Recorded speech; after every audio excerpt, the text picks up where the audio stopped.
Title: The stone heart of Xantus. Dust danced in spirals, illuminated by the oblique rays of the sun filtering through the cracks in the temple.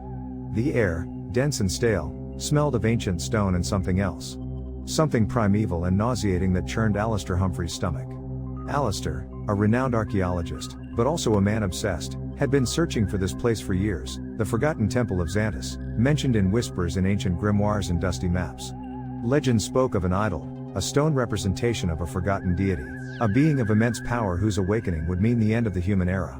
Alistair, naturally, had dismissed these stories as mere superstitions, although a disturbing fascination had haunted him since he first read about Xantus. After weeks of exhaustive excavations, his team had managed to break through a collapsed stone wall, revealing the entrance to the temple's main chamber. The darkness was almost palpable, and the silence, overwhelming.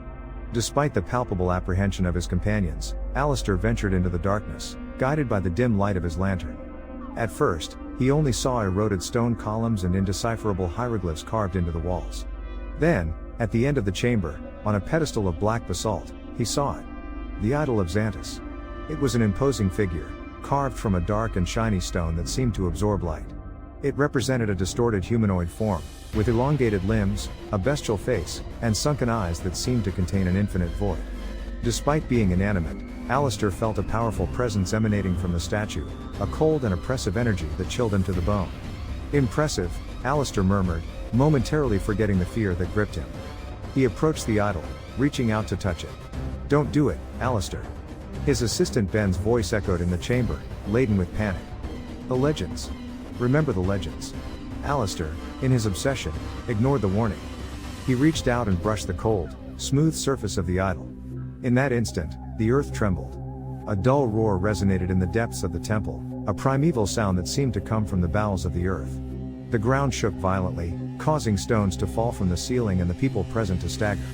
"Get out of here," Alistair shouted, although his voice was lost in the din. The idol was moving. At first, they were small tremors, almost imperceptible vibrations. Then, the statue began to sway, to turn its stone head. The sunken eyes seemed to open, revealing a reddish glow, a spark of infernal life.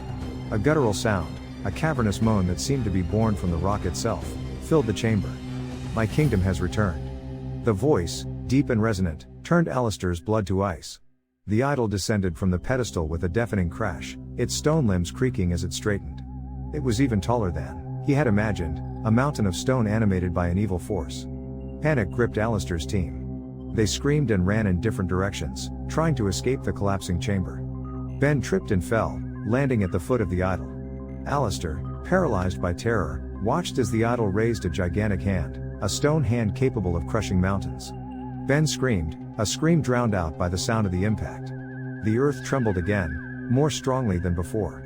Deep cracks opened in the ground, swallowing the unfortunate ones who had not managed to escape. The temple, which had stood for millennia, began to crumble. Alistair, driven by an instinct for survival, ran towards the exit, dodging stones and debris. He managed to get out of the temple just as the roof completely collapsed. Outside, the panorama was apocalyptic. The sun had darkened, hidden by a cloud of dust and ash. The earth trembled incessantly, and the air smelled of sulfur and death. The idol, now fully awakened, stood over the ruins of the temple, its imposing figure casting a shadow of terror over the world. Xantus' roar echoed throughout the valley, a cry of victory announcing the return of his kingdom. Alistair, trembling with fear and remorse, realized the magnitude of his mistake.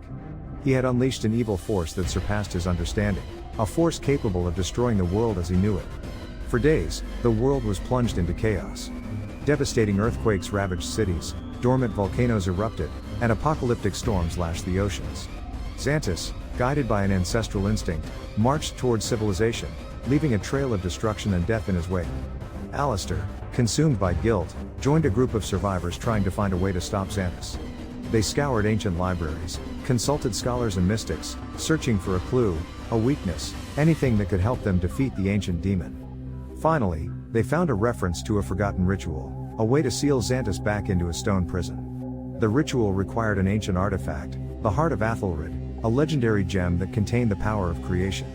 The search for the Heart of Athelred led them to the depths of an icy cave in the Himalayan mountains. After overcoming unimaginable dangers, They managed to find the gem, a brilliant stone that pulsed with vital energy. With the heart of Athelred in their possession, Alistair and the survivors confronted Xantus in the heart of a ruined city. The idol was invincible, immune to conventional weapons. His devastating attacks reduced the defenders to ashes. Alistair, knowing it was his only chance, approached Xantus, exposing himself to danger. He raised the heart of Athelred and began to recite the words of the ritual, ancient words that resonated with the power of creation. Xantus roared in fury and reached out to crush Alistair. But the energy of the heart of Athelred stopped him. A blinding light emanated from the gem, enveloping the idol in a brilliant force field. Xantus screamed in agony as his stone body cracked and crumbled. The light intensified, consuming the idol completely. Finally, only a mound of dust and fragments of stone remained. The world, slowly, began to heal. The earthquake ceased, the volcanoes calmed, and the storms dissipated. The sun shone again, illuminating a world devastated but not destroyed. Alistair, exhausted but relieved, contemplated the ruins of the city. He had made a terrible mistake, but he had managed to mend it. He had freed the world from the terror of Xantus. But he knew that the scar of his error would remain forever. And that, somewhere, in the depths of the earth, other forgotten deities were waiting for their chance to awaken. Humanity, once again, was